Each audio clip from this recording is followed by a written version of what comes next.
Matapos naman ang 3 araw ng pagpupulong sa Kuala Lumpur, nakabalik na sa bansa si Pangulong Ferdinand Marcos Jr.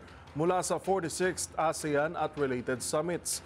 Sa kanyang arrival statement, muling iginiit ng Pangulo ang paninindigan ng Pilipinas sa isyu ng West Philippine Sea at binigyan diin ang mga hakbang para sa mas matatag na ekonomiya. Narito ang pagtutok ni Dustin Bayog.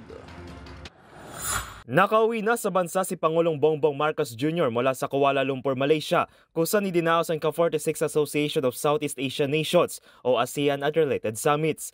Lumapag ang Pangulo sa bansa kasama ang buong delegasyon kaninang alas 3:19 ng madaling araw lula ng PR001. Sa kanyang arrival statement, binigyan din ng Pangulo ang tindig ng bansa sa pagpapaigting ng karapatan nito sa isyu ng West Philippine Sea na naging bahagi rin ng diskusyon sa pagitan ng bansa at iba pang ASEAN leaders.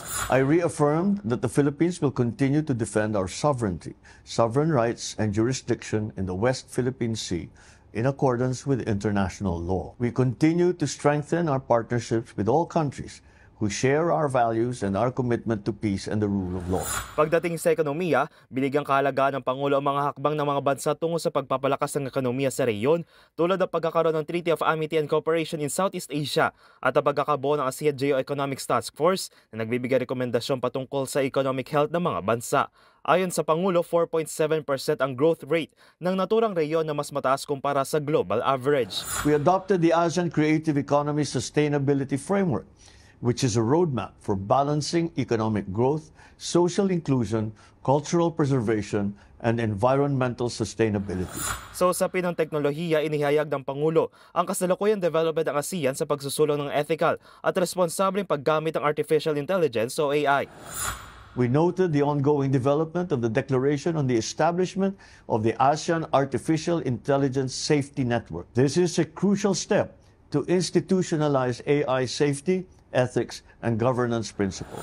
Nagkaroon din ng oportunidad ang Pangulo na mas pagtibayin pa ang bilateral relations sa ibang karatig bansa na makipagpulong ito sa ilang mga leader.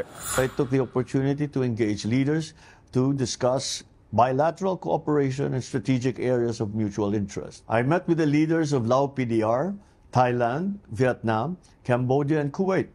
We reaffirmed commitment to strengthen bilateral relations and further advance cooperation on many fields of mutual interest such as defense, maritime, trade, human resource and development, and education.